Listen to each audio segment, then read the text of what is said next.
What's the first thing you need to do if you're going to buy a new property? Well, stay tuned to find out. Hey everybody, so many of you might not know what's the first step to do to buy a property, but the first step is to make sure you're approved. Whether it's you got cash to pay a cash transaction, or whether you're approved with a lender to purchase the property. It's very important because you can look at it and be like, well, I can afford this.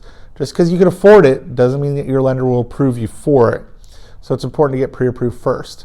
And what I always like to tell first-time home buyers is you might be able to afford a $400,000 home, but when the lender tells you they're only going to give you $300,000 and you've already looked at the $400,000, you're never going to find what you like in the $300,000 range. And that is the honest truth. So it's kind of like with my wife.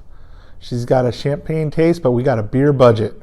So it's very important to get that approval, figure out what you can afford before you start looking at homes, or else you're always going to be disappointed in the homes that you look at.